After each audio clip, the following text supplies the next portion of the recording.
Hello friends, welcome to e learning classes. दोस्तों, आज है 18 जून के जितने भी इम्पोर्टेंट क्वेश्चंस हैं वो सारे क्वेश्चंस हम डिस्कस करेंगे आज की इस वीडियो में, और उनसे रिलेटेड जो भी डिटेल्स होंगी उसको भी डिस्कस करेंगे। चलो शुरुआत करते हैं दोस्तों आज के पहले क्वेश्चन से। इसकी पीडीएफ भी आपको मैं अवेलेबल कराता हूँ, टेलीग्राम से जुड़ जाएं। टेलीग्राम का लिंक मैं डिस्क्रिप्शन बॉक्स में डाल देता हूँ, और चैनल को सब्सक्राइब कर लो और बेल आइकॉन भी प्रेस कर दो। देखो, ये आज का पहला क्वेश्चन है दोस्तों। IMD वर्ल्ड कॉम्पिटिटिवनेस रैंकिंग 2020 में भारत कौन से स्थान पर है? तो देखो, इस क्वेश्चंस का आंसर है डी। भारत 43वें स्थान पर आया है इस कॉम्पिटिटिव रैंकिंग में। लेकिन इसमें जो पहले स्थान पर है दोस्तों वो है सिंगापुर। पहले स्थान पर कौन है? सिंगापुर पहले स्थान पर है। अब देखो, यहाँ पर सिंगापुर जब पहले स्थान पर है तो सिंगापुर की थोड़ी सी बात कर लेते हैं हम। सबसे पहली बात, सिंगापुर की राजधानी क्या है? Singapore city. यहाँ पर बस सिटी लगा दोगे तो सिंगापुर की राजधानी हो जाएगी, सिंगापुर सिटी। सिंगापुर की कैपिटल क्या है? डॉलर। और करेंसी क्या है? डॉलर। करेंसी क्या है? डॉलर। और सिंगापुर की जो प्रेसिडेंट हैं उनका नाम क्या है? हलीमा याकून। हलीमा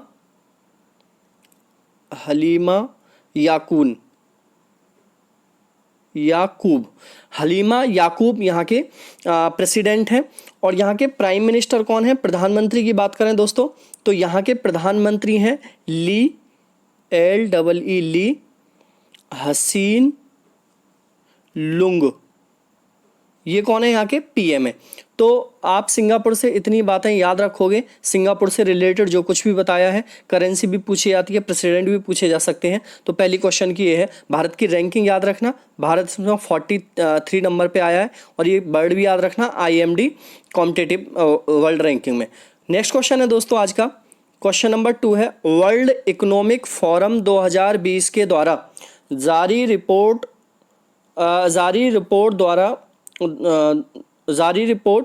द्वारा टॉप 100 टेक्नोलॉजी कंपनियों की लिस्ट में कितनी भारतीय स्टार्टअप कंपनियों को स्थान मिला है? तो देखोगे, यहाँ पर एक रिपोर्ट आई है जिसमें टॉप 100 टेक्नोलॉजी वाली कंपनी ली गई हैं, जिसमें भारत की 2 कंपनियों को स्थान मिला है। ये 2 कंपनियां कौन कौन सी हैं? इसमें एक कंपनी है स्टेल एप्स। एक तो कंपनी है दोस्तों स्टेल एप्स, और एक कंपनी है जस्ट मनी। कौन सी है? Just money. तो ये 2 कंपनियां हैं भारत की जिनको टॉप 100 में स्थान मिला है। जबकि इसमें पहले नंबर पे जो कंपनी है वो कौन सी आई है? गूगल। कौन सी आई है दोस्तों? गूगल इसमें पहले नंबर पे आई है कंपनी। अब गूगल की यहाँ पर बात कर लें दोस्तों, तो गूगल के जो स्थापना की गई थी वो हुई थी 4 सितंबर 1998 को इसकी स्थापना हुई थी। गूगल के जो फाउंडर थे उनका नाम था लैरी पेज। ये याद रखा करो, पेपर में आता है भाई। लैरी पेज गूगल के संस्थापक थे। और एक सेर्गी ब्रिन भी है इनके साथ में, लेकिन लैरी पेज का नाम ही पेपर में ज़्यादातर आया है। गूगल का हेडक्वार्टर है दोस्तों कैलिफोर्निया में। कहाँ पर है? कैलिफोर्निया में इसका हेडक्वार्टर है। और इस टाइम पर इसके CEO कौन है? ये सभी जानते होंगे, भारत के हैं सुंदर पिचाई।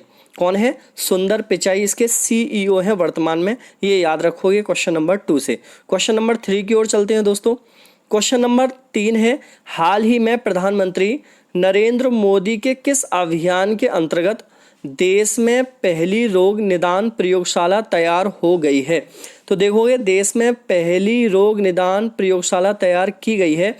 ये कौन सा अभियान था अभी जो चलाया था प्रधानमंत्री नरेंद्र मोदी जी ने? तो ये अभियान था आत्मनिर्भर भारत अभियान। कौन सा था दोस्तों? आत्मनिर्भर भारत अभियान अभी चलाया गया था। उसके तहत रोग निदान प्रयोगशाला बनाई गई है। यह मुश्किल समय में आत्मकुशल होने के विचार को बढ़ावा और समर्थन करेगी। आपका मुश्किल समय चल रहा है, उसमें आप आत्मनिर्भर नहीं हो पा रहे हो, सोच नहीं पा रहे हो, डिप्रेशन में हो, क्या करना है क्या नहीं करना है, तो उसमें आपके लिए ये हेल्प करेगी। ठीक है, तो ये क्वेश्चन याद रखना है आपको। आत्मनिर्भर अभियान भी चलाया गया था अभी, उसी के द्वारा ये चलाई गई है। क्वेश्चन नंबर 4 है दोस्तों, 18 जून को विश्व भर में कौन सा दिवस मनाया जाता है? तो 18 जून को पूरे विश्व के अंदर मनाया जाता है autistic pride day. Autistic pride day पूरे विश्व में मनाया जाता है। अब देखो ये ऑटिस्टिक जो वर्ड है ये ऑटिज्म से लिया गया है। किससे लिया गया है? ऑटिज्म से लिया गया है ये वर्ड। अब ये ऑटिज्म क्या होता है ये भी कंफ्यूजन है। ऑटिज्म एक ऐसी समस्या है जिससे ग्रस्त लोगों में व्यवहार से लेकर कई तरह की दिक्कतें आती हैं। जैसे इसका मैं एक छोटा सा एग्जांपल दूं, आपने देखी होगी बर्फी मूवी। कौन सी मूवी? बर्फी मूवी देखी होगी। तो बर्फी मूवी में आप प्रियंका चोपड़ा का कैरेक्टर देखोगे तो आपने देखा होगा कि वो किस तरीके से बिहेव करती हैं। तो वही जो कैरेक्टर है, वही जो उसमें के उनके अंदर दिक्कत है, परेशानी है, उसी को हम क्या बोलते हैं? ऑटिज्म बोलते हैं। और इसी ऑटिज्म को लेकर क्या मनाया जाता है? ऑटिस्टिक प्राइड डे मनाया जाता है। तो याद रखो ये क्वेश्चन नंबर 4 से इंफॉर्मेशन। क्वेश्चन नंबर 5 की ओर बढ़ें दोस्तों। Delhi Meerut regional rapid transit system project के अंडरग्राउंड स्ट्रेच बनाने के लिए किस देश की कंपनी स्टैक में सबसे कम बोली लगाई है? तो देखो दिल्ली और मेरठ के बीच में, सॉरी क्वेश्चन में रिपीट कर रहा हूँ, ये देखो Delhi Meerut regional rapid transit system project के लिए बोली लगवाई गई थी। तो ये सबसे कम जो बोली लगाई है वो स्टैक ने लगाई है। अब ये स्टैक कहाँ की कंपनी है दोस्तों? तो इसका आंसर हो जाएगा सी, चाइना की कंपनी है। अभी देखोगे इसका आपने सुना भी होगा थोड़ा बहुत इसके बारे में कि दिल्ली मेरठ के बीच में जो अंडरग्राउंड स्ट्रेच बनेगा उसके लिए चाइना ने सबसे कम बोली लगाई। अब इसका मतलब समझ लो, सबसे कम का मतलब क्या है कि जैसे मैं एक एग्जांपल दूं कि हमारे लिए कोई हाईवे बनवाना है, इसको भी उसी तरीके से मानो, और हमने ये बोला है कि इसे कौन सी कंपनी बनाएगी। तो कंपनियां क्या लेती हैं? ठेका लेती हैं। और कंपनी बोलती हैं कि भाई इसकी लागत कितनी होगी? 50,000 करोड़ होगी, 6,000 करोड़ होगी, 5,000। तो सरकार को क्या चाहिए? कम से कम लागत में अच्छे से अच्छा काम हो जाए। तो ये क्या है कि कम पैसे में भारत सरकार का काम हो जाएगा। तो सबसे कम बोली किसने लगाई है? चीन ने लगाई है। मतलब इसको हमें कम पैसा देना पड़ेगा। और ये हमारा ये रैपिड ट्रांजिट सिस्टम प्रोजेक्ट के तहत ये अंडरग्राउंड स्ट्रेच बन के तैयार हो जाएगा। तो इसने कितनी बोली लगाई है? इसने 1126 करोड़ की ये बोली लगाई है। कितने की? 1126 करोड़ रुपए में ये बना के तैयार करेगा। स्टैक की फुल फॉर्म क्या है यहाँ पर? संघाई टनल इंजीनियरिंग कंपनी लिमिटेड। संघाई टनल इंजीनियरिंग कंपनी लिमिटेड इसकी। अब देखो इसका विरोध चल रहा है क्योंकि भारत की सीमा पर देखोगे हमारे 20 जवान शहीद हो गए, उनके भी 43 जवान के करीब हताहत हुए। कितने मरे अभी कोई इन्फॉर्मेशन ज़्यादा सही नहीं है, मरे कितने मतलब हताहत होने की बात आई है। तो इसको लेकर पूरे इंडिया में अब एक आंदोलन सा छिड़ा हुआ है कि चाइना के जितने भी हम चीज़ें यूज़ करते हैं उनका बॉयकॉट करो। तो उसे लेकर सरकार भी प्रेशर में है।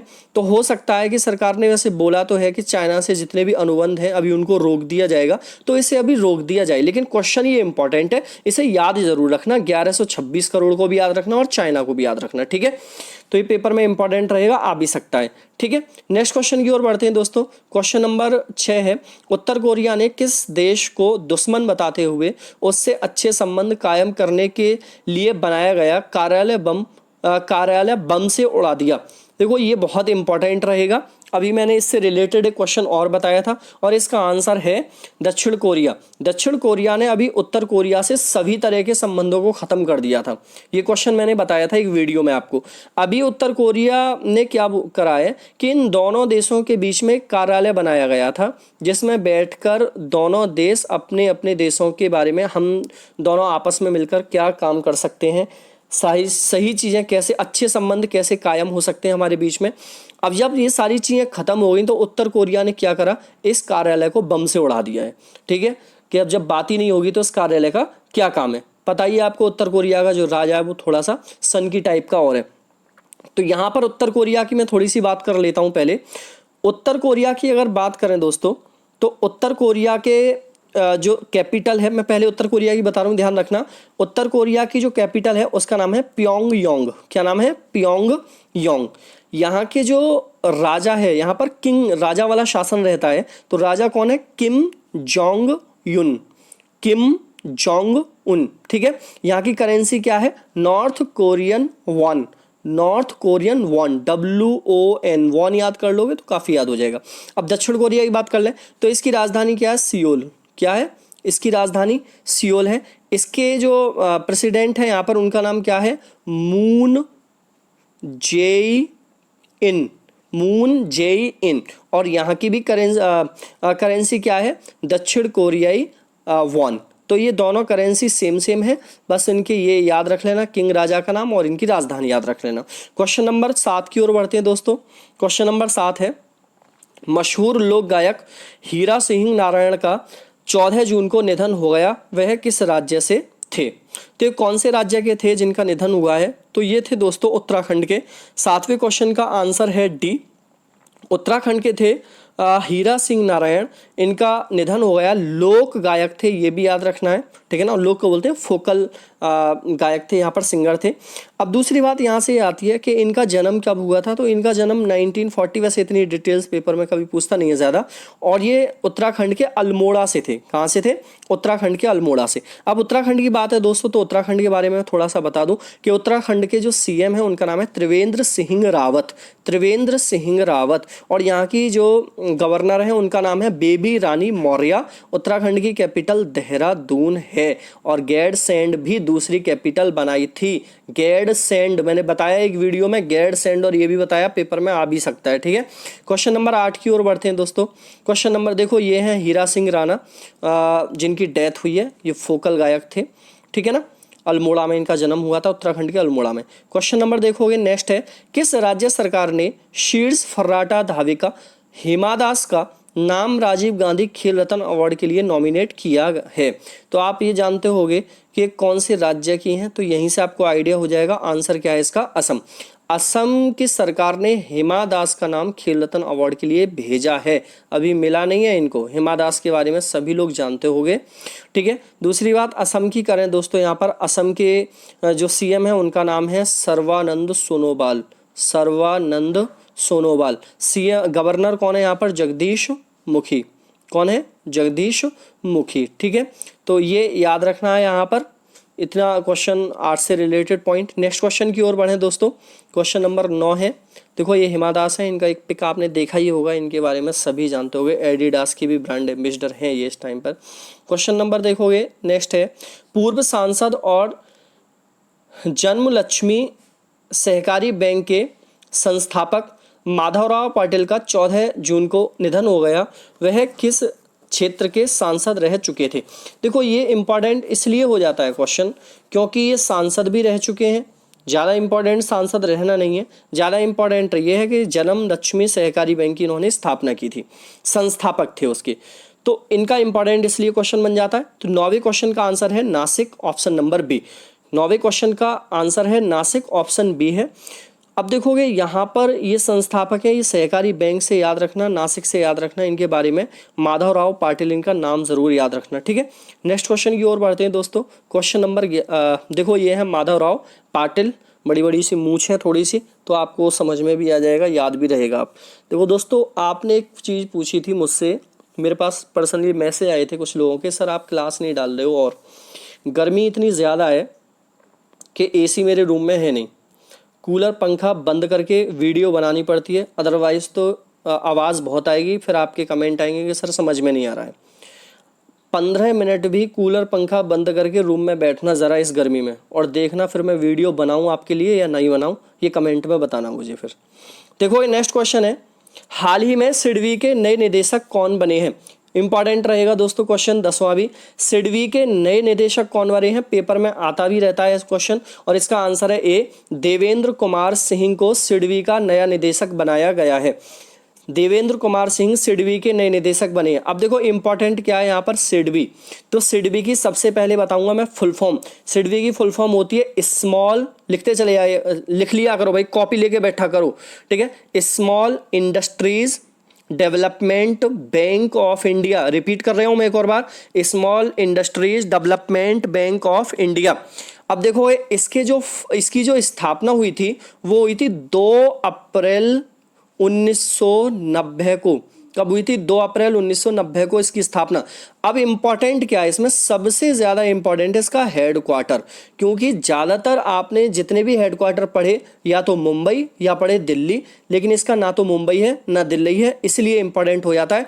इसका हेड क्वार्टर है लखनऊ में। कहाँ पर है? लखनऊ में इसका हेड क्वार्टर है दोस्तों। ये बहुत इंपॉर्टेंट है, कई बार पेपर वाला पूछ चुका है उसका हेड क्वार्टर। और इसके एजेंसी एग्जीक्यूटिव कौन है इस टाइम पर, ठीक है ना, की पर्सन, मेन की पर्सन कौन है, तो उनका नाम है मोहम्मद मुस्तफ़ा। क्या नाम है? मोहम्मद मुस्तफ़ा, ठीक है, मुस्तफ़ा।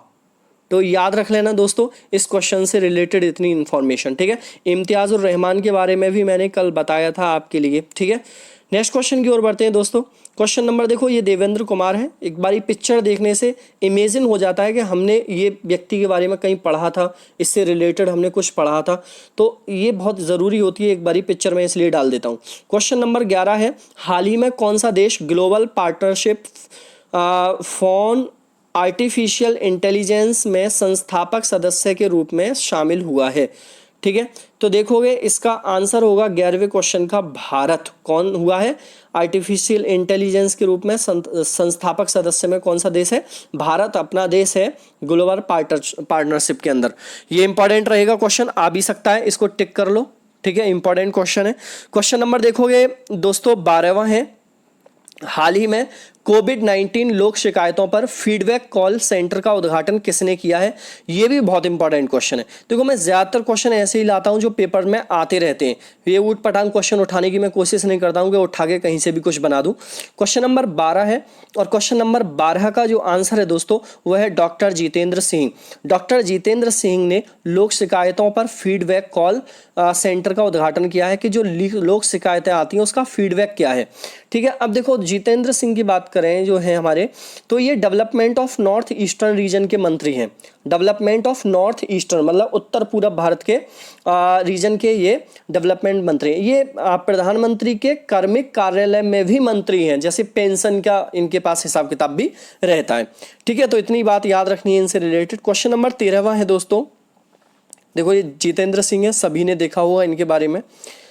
क्वेश्चन नंबर 13वां है, हाल ही में भारत में आयोजित न्यूजीलैंड की पहली वर्चुअल शेफ प्रतियोगिता द क्वालिटी एनजेड कुलिनरी कप के विजेता कौन बने हैं? ऐसे क्वेश्चन भी पेपर में बहुत आते हैं और ये भी इंपॉर्टेंट है क्वेश्चन। और इस क्वेश्चन का आंसर है दोस्तों अंगद सिंह राणा। कौन है? अंगद सिंह राणा इसका आंसर होगा। देखो संजीव कपूर भी सेफ है, इनके बारे में भी पढ़ा होगा आपने। अनीश कपूर भी हैं, संजीव कपूर को तो लगभग सभी लोग जानते होंगे, ठीक है। लेकिन इसका आंसर क्या है? अंगद सिंह राणा, ठीक है। ये न्यूजीलैंड की पहली वर्चुअल शेफ प्रतियोगिता हुई थी, उसमें ये विजेता बने हैं, ठीक है। इंपॉर्टेंट है, याद रखना। वेलिंगटन है न्यूजीलैंड की राजधानी, याद रखो, कई बार आ चुका है। क्वेश्चन नंबर 14वां है दोस्तों, देखो ये है अंगद सिंह राणा, ठीक है। एक बारी देख लो इनका फोटो ठीक से। क्वेश्चन नंबर देखोगे 14वां है, किस बैंक ने सैलरी खाता ग्राहकों के लिए इंस्टा फ्लेक्सी कैश सुविधा शुरू की है? तो देखोगे इस क्वेश्चन का आंसर है दोस्तों बी, आईसीआईसीआई बैंक ने जो सैलरी खाता ग्राहक हैं उनके लिए इंस्टा फ्लेक्सी कैश सुविधा शुरू की है। इसका मतलब क्या है कि जो भी आईसीआईसी बैंक में सैलरी खाता धारक हैं, अगर उन्हें लोन चाहिए तो उन्हें ना तो बैंक में आने की ज़रूरत है, ना उन्हें कोई डॉक्यूमेंट्स दिखाने की ज़रूरत है। 48 घंटे के अंदर अंदर उनका लोन क्या हो जाएगा, उनके लिए मिल जाएगा, ठीक है। तो ये इंपॉर्टेंट रहेगा आईसीआईसी बैंक के बारे में। सबसे पहले आईसीआईसी बैंक की फुल फॉर्म क्या होती है? Industrial credit and investment corporation of India. Repeat कर दूं, industrial credit and investment corporation of India. Found कब हुई थी ये? 1994 को, 1994 को इसकी स्थापना हुई थी दोस्तों। इसका हेडक्वार्टर मुंबई में है, सभी जानते हो। इसके सीईओ मैंने कल भी बताया था कि इंपॉर्टेंट रहेगा, पेपर में आता रहता है, संदीप बख्शी। कौन है? संदीप बख्शी इसके सीईओ हैं। आज की वीडियो का लास्ट क्वेश्चन है दोस्तों, और फिर इसके बाद हम पूछेंगे आपसे टुडे क्वेश्चन। देखो 15वां क्वेश्चन है, हाल ही में किसने जर्मी बैन नामक एक डिवाइस लॉन्च किया है? जर्मी बैन नामक एक डिवाइस लॉन्च किया गया है दोस्तों जी किशन रेड्डी के द्वारा। किसके द्वारा? जी किशन रेड्डी के द्वारा जर्मी बैन डिवाइस लॉन्च किया गया है। इसका क्या मीन्स है यहाँ पर जर्मी बैन डिवाइस का? ये डिवाइस जो सरफेस होता है आपका, आपके घर में है, प्लास्टर वगैरह हो रहा है, इस सरफेस पर जो कीटाणु होते हैं या क्लीन करने के लिए मान लेते हैं सीधा सीधा क्लीन, इसको 99.9% तक क्लीन कर देगा ये। ठीक है, ये डिवाइस है ये सरफेस को 99.9% तक क्लीन कर देगा, जो भी कीटाणु हैं उनको बिल्कुल ख़त्म कर देगा एक तरीके से। एक यहाँ पर जी किशन रेड्डी के बारे में बात करें तो ये हैं आपके केंद्रीय गृह राज्य मंत्री, मैं गृह मंत्री नहीं कह रहा हूं इनको, गृह राज्य मंत्री। ठीक है, जी किशन रेड्डी कौन है? गृह राज्य मंत्री, केंद्रीय गृह राज्य मंत्री। आज की वीडियो का टुडे क्वेश्चन जिसका आंसर आपको कमेंट बॉक्स में देना है, देखो ये है किशन रेड्डी, जी किशन रेड्डी याद रखना है। देखोगे दोस्तों ये क्वेश्चन है, भारत और चीन के बीच झड़प लद्दाख की कौन सी घाटी में हुई है? बहुत ही आसान क्वेश्चन है, काफ़ी डिटेल्स में मैंने कल पढ़ाया था, इसके बारे में आप लिखोगे और कोशिश ये भी करना, मैंने एक झील भी बताई थी कि झील LAC यहाँ पर है, लाइन ऑफ एक्चुअल कंट्रोल, उसके लेकर भी विवाद है, उसका भी नाम लिखोगे। ठीक है, तो कोशिश करना इसका आंसर देना। चलो दोस्तों लेता हूँ यहीं से विदा आपसे, tata bye bye and take care, good night.